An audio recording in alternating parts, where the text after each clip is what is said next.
मोदी सरकार के द्वारा जब से देश के अंदर कृषि के तीनों अध्यादेश लाए गए हैं, उसी समय से लेकर किसान आंदोलन पर है। अगर हम हनुमानगढ़ और गंगानगर ज़िले की बात करें तो समय समय पर यहाँ पर भी किसानों ने कृषि अध्यादेश का विरोध किया है, कई बार चक्का जाम भी कर चुके हैं। और इस चक्का जाम के बाद किसानों के जथेबंदियों ने पूरे देश के अंदर एक राय होकर मीटिंग करके 26 और 27 नवंबर को दिल्ली घेरने का प्रोग्राम बनाया हुआ है। और पंजाब हरियाणा के अंदर तो ज़ोर शोर से किसानों ने दिल्ली की ओर कूच भी कर दिया है। और मीडिया के अंदर ये भी खबरें आ रही हैं कि हरियाणा के अंदर किसानों को जो दिल्ली जाना चाह रहे हैं उनको गिरफ्तार भी खट्टर सरकार के द्वारा किया जा रहा है।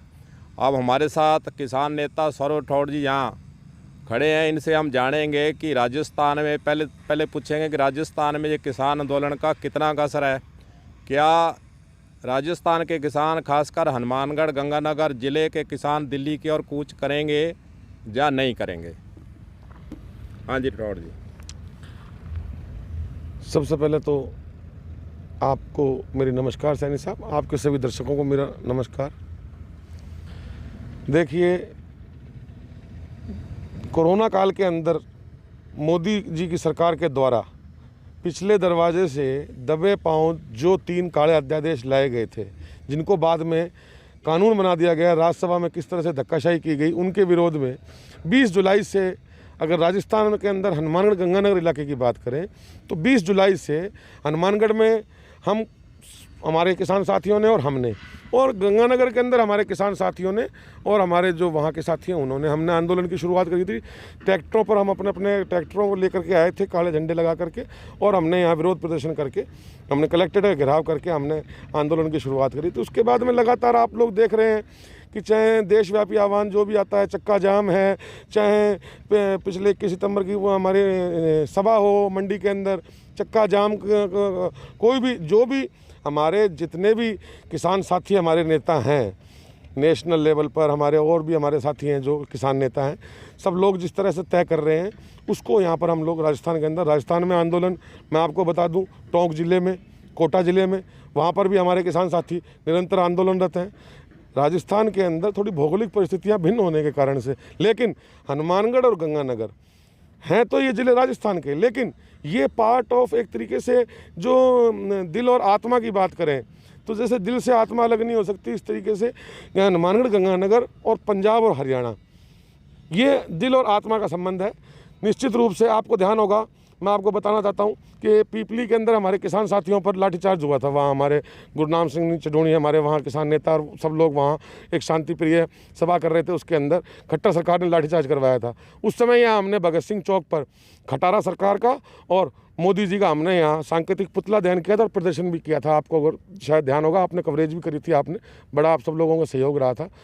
तो अब जो 26-27 तारीख को जो दिल्ली कूच की जो तैयारी है, जो हमारे सभी साथियों ने, हमारे सभी किसान साथियों ने, हमारे नेतागणों ने, हम सब ने मिलकर के जो तय किया है, उसके अकॉर्डिंग गंगानगर से जो हमारे किसान साथी हैं वहाँ से भी काफ़ी संख्या में किसान साथी तैयारी कर रहे हैं दिल्ली जाने की।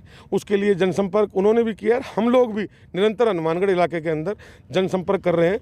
राजस्थान में क्या है, थोड़ा पंचायत के चुनाव हैं तो हो सकता है कि पंजाब और हरियाणा के बराबर संख्या में थोड़ा सा उनके बराबर की संख्या ना होकर के कुछ कम हो, लेकिन हनुमानगढ़ गंगानगर इलाके से भारी संख्या में किसान साथी वहाँ हम लोग जाएंगे और कूच करेंगे और शामिल होंगे और दिल्ली को घेरेंगे।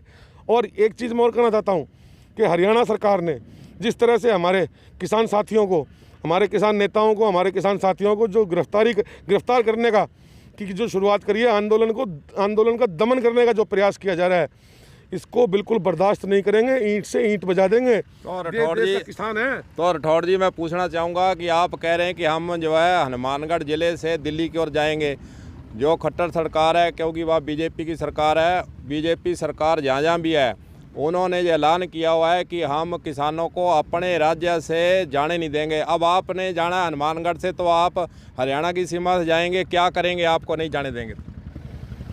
देखिए, मैं पहले तो आपको ये बता दूं कि मैं आपके माध्यम से ये कहना चाहता हूं हरियाणा की खट्टारा सरकार को कि किसानों पर दमनकारी नीति अपनाने का प्रयास ना करें। लोकतंत्र के अंदर ये राजतंत्र नहीं है, राजशाही नहीं है, लोकतंत्र है। किसान, देश का किसान अपनी बात रखने के लिए दिल्ली जा रहा है। उनको तो वहाँ केंद्र सरकार को, दिल्ली सरकार को किसानों के लिए व्यवस्था करनी चाहिए थी। भी हमारे देश का अन्नदाता यहाँ आ रहा है तो उनके लिए उचित व्यवस्था हो और उनकी बात को सुना जाए। लेकिन उसके विपरीत अभी कल हमारे कुछ किसान नेताओं को गिरफ्तार किया गया है। मैं कहना चाहता हूँ उनकी जल्द से जल्द करें रिहाई। और रही बात हम लोगों के जाने की, बिल्कुल जाएंगे, पूरे जोर शोर से जाएंगे और आंदोलन का अगर दमन करने का कितना ही प्रयास कर ले, देश के अंदर 86% किसान हैं, किसानों की सेना है। मैं कहना चाहता हूँ आपके माध्यम से मोदी जी को कि दमनकारी नीतियाँ बंद करें और देश के किसानों की बात सुने और MSP पे खरीद की गारंटी का कानून बनाए। अभी भी समय है, नहीं तो पूरे देश के अंदर किसान क्रांति खड़ी हो जाएगी। और मोदी जी को ये समझ में नहीं आएगा, ये भी पूरा देश सड़कों पे आ जाएगा कि भी किस तरह से मैं इस किसान सेना को मैनेज करूं। 86% देश में किसान है। बिल्कुल जाएंगे, डंके की चोट पर जाएंगे और जहां भी अगर रोकने का प्रयास किया या किसी तरह की गिरफ्तारियां की गई तो उसका माकूल जवाब देंगे। और हमारे अगर गिरफ्तारी होने के बाद में हमारे पीछे जो हमारे किसान साथी हैं वो सब ईंट से ईंट बजा देंगे मोदी जी की सरकार के। तो ये राठौड़ जी का कहना है कि हम दिल्ली जरूर जाएंगे, चाहे खट्टर सरकार हो चाहे कोई भी सरकार हो, किसानों को दिल्ली जाने से नहीं रोक पाएगी। अब यहाँ सवाल पैदा होता है कि हरियाणा सरकार किसानों को जाने नहीं दे रही और यहाँ जैसे हनुमानगढ़ के राठौड़ जी कह रहे हैं, किसान कह रहे हैं कि हम दिल्ली जाने के लिए अड़े हुए हैं, हम दिल्ली जाएंगे। अब देखने वाली बात होगी कि क्या हनुमानगढ़ के किसान दिल्ली पहुँच पाते हैं या नहीं, या इनको रास्ते में रोका जाता है। पंजाब हरियाणा के अंदर तो किसानों ने यह ऐलान भी किया हुआ है कि हमारे को जिस टोल प्लाजा पर, चाहे सड़क पर, चाहे नाका पर, जहाँ भी बॉर्डर पर रोका जाएगा हम वहीं धरना लगा कर बैठेंगे। अब देखना होगा कि हनुमानगढ़ के किसान भी क्या हरियाणा की सीमा पर अगर इनको रोकते हैं तो क्या धरना लगा कर बैठते हैं या फिर वापस अपने ज़िले में आते हैं, ये आगे देखने वाला हुआ। कलम न्यूज़ के लिए गुरदेव सिंह सैनी की रिपोर्ट।